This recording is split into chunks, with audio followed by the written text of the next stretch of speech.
Mangalapuram special paneer ghee roast. നല്ല എരിവും ചെറിയൊരു പുളിപ്പും മധുരവുമുള്ള നല്ലൊരു ഉഗ്രൻ പനീർ റോസ്റ്റ്. ഈ റെസിപ്പി ആരാണ് കണ്ടുപിടിച്ചതെന്ന് അറിയില്ല. എന്തായാലും നല്ല കിഡിലൻ സാധനമാണ് കേട്ടോ. ചപ്പാത്തിക്കും പൊറോട്ടയ്ക്കും ചോറിനും ദോശയ്ക്കും വരെ നല്ല സൂപ്പർ കോമ്പിനേഷനാണ്. സാധാരണ കറികളിൽ പ്രധാനപ്പെട്ട ഇൻഗ്രീഡിയൻ്റ് ആയിരിക്കും താരമെങ്കിലും ഈ ഒരു കറിയിൽ ഇതിൻ്റെ മസാലയാണ് താരം. അതെങ്ങനെയാണെന്ന് നോക്കാം.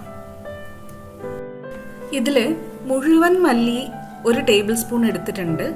കുരുമുളക് മുഴുവനായിട്ടും ഒരു 3/4 ടീസ്പൂൺ എടുത്തിട്ടുണ്ട്. കാഷ്യൂ നട്ട്സ് എടുത്തിട്ടുണ്ട്. ഒരു 8 മുതൽ 10 എണ്ണം വരെ എടുക്കാം. വറ്റൽ മുളക് ഒരു 5 മുതൽ 7 എണ്ണം വരെ എടുക്കാം, നമ്മുടെ സ്പൈസ് ലെവലിനനുസരിച്ച്. കറി ലീവ്സ് എടുക്കണം ഒരു 15 എണ്ണം. പിന്നെ നമ്മുടെ വല്യുള്ളി ഒരു മീഡിയം സൈസുള്ളതിൻ്റെ ഒരു പകുതി എടുത്താലും മതി. പിന്നെ ഉലുവ ഒരു 1/4 ടീസ്പൂൺ എടുത്തിട്ടുണ്ട്. ജീരകം 1 ടീസ്പൂൺ എടുത്തിട്ടുണ്ട്.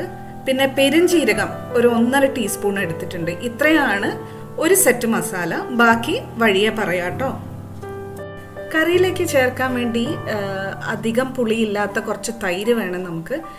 തൈര് എടുക്കുമ്പോൾ ശ്രദ്ധിക്കേണ്ടത് തൈര് റൂം ടെമ്പറേച്ചറിലായിരിക്കണം. രണ്ടാമത്തേത് ഒരു തുണിയിലോ അരിപ്പയിലോ ഒഴിച്ചു വെച്ചിട്ട് അതിലെ വെള്ളത്തിൻ്റെ അംശം മാത്രം ഒന്ന് കളഞ്ഞിട്ട് വേണം ഇതിലേക്ക് എടുക്കാൻ വേണ്ടി. അങ്ങനെ എടുത്ത 75 മില്ലി തൈരാണ് ഇത്. ഇനി ഇതിലേക്ക് ധാരാളമായി വേണ്ടത് നെയ്യാണ്. 3 മുതൽ 4 ടേബിൾ സ്പൂൺ വരെ എടുക്കാം. നമ്മുടെ പാൻ മീഡിയം ഫ്ലെയിമിലായിരുന്നു. ഒരു 2 ടീസ്പൂൺ നെയ്യ് ഒഴിച്ചു കൊടുക്കുന്നുണ്ട്. നെയ്യ് ചൂടാവുമ്പോൾ നമ്മൾ എടുത്തു വെച്ച മസാലകളെല്ലാം കൂടെ ഒരുമിച്ച് ചേർത്ത് റോസ്റ്റ് ചെയ്തെടുക്കാം. ഈ വീഡിയോയുടെ ലെങ്ത് ഇത്തിരി കൂടുതലാണ്, പക്ഷെ ഒട്ടും സ്കിപ്പ് ചെയ്യാതെ കാണുന്നത് യൂസ്ഫുൾ ആവും കേട്ടോ. കാരണം തീരെ ഒഴിച്ചുകൂടാനാവാത്ത ഭാഗങ്ങൾ മാത്രമേ ഞാൻ ഈ വീഡിയോയിൽ ഉൾപ്പെടുത്തിയിട്ടുള്ളൂ. ഈ ഇൻഗ്രീഡിയൻസിലെ ഉള്ളി ഒന്ന് സോഫ്റ്റ് ആവുന്നത് വരെ മാത്രം വഴറ്റിയാൽ മതി. അപ്പോഴേക്കും ബാക്കി ഇൻഗ്രീഡിയൻസ് എല്ലാം പാകമായിക്കൊള്ളും. ഇതിപ്പോൾ ഏകദേശം റെഡി ആയിട്ടുണ്ട്. ഇനി നമുക്ക് ഇത് വേറൊരു പാത്രത്തിലേക്ക് മാറ്റാം. നേരെ മിക്സിയിലേക്ക് മാറ്റിയാലും മതി.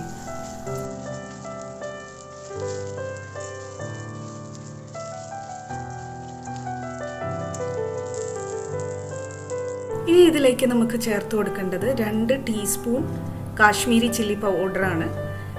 നിങ്ങളുടെ കയ്യിൽ പൗഡർ അല്ല മുളകാണ് ഉള്ളത് എന്നുണ്ടെങ്കിൽ സോട്ടെ ചെയ്യുന്നതിൻ്റെ കൂടെ അതും കൂടെ സോട്ടെ ചെയ്യാം കേട്ടോ. എൻ്റെ കയ്യിൽ പൊടിയാണ് ഉള്ളത്. സ്പൂണിൽ നല്ല നിറയെ എടുക്കാം കേട്ടോ. ഇതിൻ്റെ കൂടെ ഒരു 3 ടീസ്പൂൺ വെള്ളവും കൂടെ ഞാൻ ചേർത്ത് കൊടുക്കുകയാണ് തുടക്കത്തിൽ. പിന്നെ അരയ്ക്കുന്ന സമയത്ത് കുറച്ചായിട്ട് വെള്ളം ചേർത്ത് നമുക്ക് ഈ ഒരു മസാല കിട്ടേണ്ടത് കുറച്ചൊരു കുഴമ്പ് രൂപത്തിലാണ്, അധികം വെള്ളം ഇല്ലാതെ. അരയ്ക്കുന്ന സമയത്ത് മാത്രമേ ഞാൻ ബാക്കിയുള്ള വെള്ളം ചേർത്ത് കൊടുക്കുന്നുള്ളൂ കേട്ടോ. ഞാൻ പാകം കാണിച്ചു തരാവേ. ഇതിൻ്റെ കൂടെ ഈ അരപ്പിൻ്റെ കൂടെ നമുക്ക് ഇനി ചേർത്ത് കൊടുക്കാനുള്ളത് ഒരു 4-5 വെളുത്തുള്ളിയും ഒരു 1-1.5 സെൻറ്റിമീറ്റർ വലുപ്പത്തിലുള്ള ഒരു കഷ്ണം ഇഞ്ചിയും കൂടെയാണ്. അതും കൂടെ ചേർത്ത് നല്ല കുഴമ്പ് രൂപത്തിൽ ഇതേപോലെ അരച്ചെടുക്കണം. ഇനി ഇതിലേക്ക് നമ്മൾ എടുക്കുന്നത് 200 ഗ്രാം പനീറാണ്. ചെറിയ കഷ്ണങ്ങളായിട്ടാണ് നല്ലത്. വലിയ കഷ്ണങ്ങളാണെങ്കിൽ കഷ്ണങ്ങൾ ഒരു ഭാഗത്തും പിന്നെ മസാല വേറെ ആയിട്ട് കിടക്കും. ചെറിയ കഷ്ണങ്ങളാണെങ്കിൽ എല്ലാം കൂടെ ഒരുമിച്ച് കിടക്കുന്നത് കാണാൻ അത് കഴിക്കാനും ടേസ്റ്റാണ്. അപ്പോൾ 200 ഗ്രാം പനീർ എടുത്തിട്ടുണ്ട്. അതിൽ എക്സസ് ആയിട്ടുള്ള മോയ്സ്ചർ എല്ലാം പേപ്പർ ടവലിൽ ഇട്ടിട്ടോ നല്ലൊരു വൃത്തിയുള്ള ക്ലോത്തിൽ ഇട്ടിട്ടോ ഒപ്പിക്കളയുക കേട്ടോ. പാനിൽ മീഡിയം ഫ്ലെയിമിൽ 2 ടീസ്പൂൺ നെയ്യ് ഒഴിച്ച് പനീർ നന്നായിട്ട് വറുത്തെടുത്തിട്ടുണ്ട്. കരിഞ്ഞു പോവാതെ വറുത്തെടുക്കുക. എല്ലാവർക്കും അറിയാവുന്നതുകൊണ്ട് അത് ഞാൻ ഡീറ്റെയിൽ ആയിട്ട് കാണിക്കുന്നില്ല കേട്ടോ. ഇതേപോലെ വറുത്തെടുക്കുക കേട്ടോ. എല്ലാ സൈഡും മൊരിയണമെന്നില്ല, ഏതെങ്കിലും 2 സൈഡ് മാത്രം മൊരിഞ്ഞാലും മതി.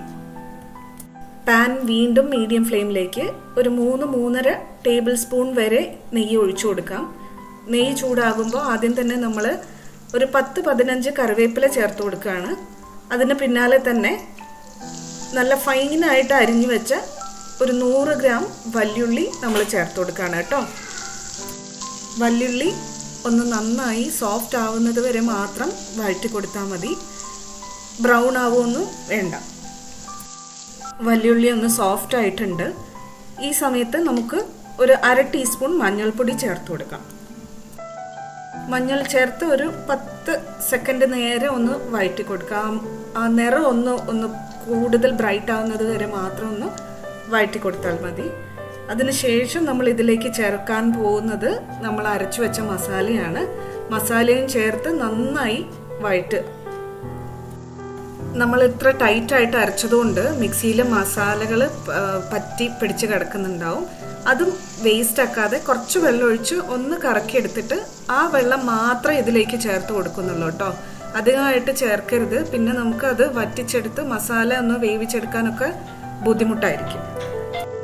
ഈ ഒരു റെസിപ്പിയിൽ ഇമ്പോർട്ടൻ്റ് ആയിട്ടുള്ള സീൻസ് ഒക്കെ ഞാൻ ഒഴിവാക്കാൻ പറ്റാത്തത് കൊണ്ട് ഫാസ്റ്റ് ആയിട്ടാണ് കേട്ടോ കാണിക്കുന്നത്. ഇനി അങ്ങോട്ടുള്ള ക്ലിപ്സൊക്കെ കുറച്ച് ഫാസ്റ്റ് ആയിട്ടാണ് കാണിക്കുന്നത്.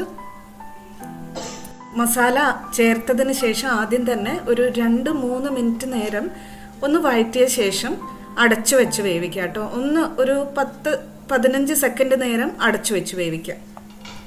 ഇപ്പം തുറന്നിട്ടുണ്ട്. ഇനി 3 ഘട്ടങ്ങളിലായിട്ട് 4 ഇൻഗ്രീഡിയൻസ് നമ്മൾ ചേർക്കാൻ പോവുകയാണ്. ആദ്യം തന്നെ നമ്മൾ ചേർക്കാൻ പോകുന്നത് പുളിവെള്ളമാണ്. പുളിവെള്ളം ഒരു 10-15 ഗ്രാം പുളി ഒരു 1/4 ഗ്ലാസ് വെള്ളത്തിൽ, ഒരു 75 ml വെള്ളത്തിൽ ചേർത്തിട്ടുള്ളതാണ്. അത് ഇതിലേക്ക് അരിച്ചെടുത്ത് ചേർത്ത് കൊടുക്കുക.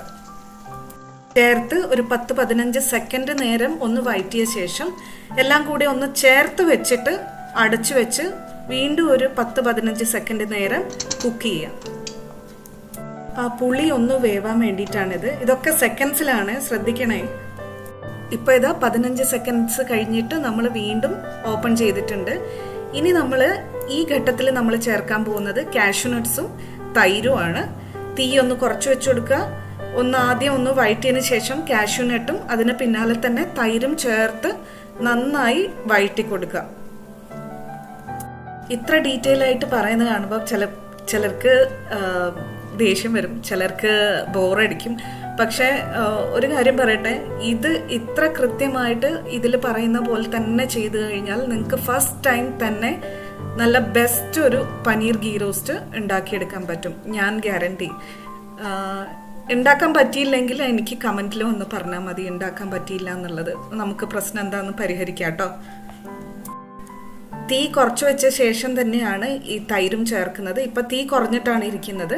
നന്നായിട്ട് ചേർത്ത ഉടനെ തന്നെ ഒരേ രീതിയിൽ ഇളക്കി കൊടുക്കുക. ഇളക്കി കൊടുത്തുകൊണ്ടേ ഇരിക്കുക, പിരിയില്ല. കാരണം എന്താണെന്ന് വെച്ചാൽ ഒന്ന് ഇത് ഹങ് ചെയ്തെടുത്തതാണ്, ഇതിലെ വെള്ളം കളഞ്ഞെടുത്തതാണ്. പിന്നെ രണ്ടാമത്തേത് ഇത് റൂം ടെമ്പറേച്ചറിലാണ്. അപ്പോൾ ഇതൊരിക്കലും പിരിയില്ല കേട്ടോ. നിങ്ങൾക്ക് ഇതിനെ നോക്കിയാൽ കാണാം, ശ്രദ്ധിച്ചാൽ കാണാം. വീണ്ടും ഇനി 1 മിനിറ്റ് നേരം ഞാൻ ക്ലോസ് ചെയ്ത് കുക്ക് ചെയ്യാൻ പോവാണ്. നിങ്ങളേത് നോൺ സ്റ്റിക്ക് പാത്രമാണെങ്കിൽ പേടിക്കാനില്ല. പക്ഷേ എൻ്റേതുപോലെയുള്ള പാത്രമാണെങ്കിൽ ഇടയ്ക്കൊന്ന് ഓപ്പൺ ചെയ്ത് ഇളക്കി കൊടുക്കേണ്ടി വരും. എന്നിട്ട് നടുവിലേക്ക് എല്ലാം കൂടെ ഹീപ്പ് ചെയ്ത് കൊടുക്കുക. 1 മിനിറ്റ് കഴിഞ്ഞ് തുറന്നപ്പോൾ ഇത് കണ്ടോ, എല്ലാം നല്ലോണം വെന്തിട്ടുണ്ട്. തൈരും ഒക്കെ ഒന്ന് നല്ലോണം വെന്തിട്ടുണ്ട്.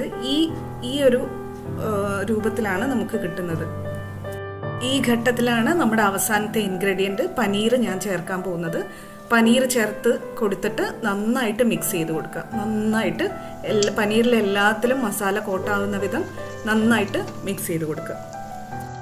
നന്നായിട്ട് മിക്സ് ചെയ്ത് കൊടുത്തതിന് ശേഷം തീ ഓഫാക്കി ആ ചൂടിൽ കിടന്ന് മസാലയ്ക്ക് ഒന്ന് പിടിക്കാൻ വേണ്ടി ക്ലോസ് ചെയ്ത് 2 മിനിറ്റ് നേരം വെച്ചേക്കുക. ഈ സമയത്ത് നിങ്ങൾക്ക് വേണമെങ്കിൽ എരിവൊന്ന് അഡ്ജസ്റ്റ് ചെയ്യാനായിട്ട് പഞ്ചസാരയോ ജാഗ്രിയോ ചേർത്ത് കൊടുക്കാം. വെല്ലം, ശർക്കരയോ ചേർത്ത് കൊടുക്കാം കേട്ടോ. എല്ലാവരും വീട്ടിലുണ്ടാക്കി നോക്കിയിട്ട് ഫീഡ്ബാക്ക് പറയണേ. അധികം നീട്ടുന്നില്ല. Love you all.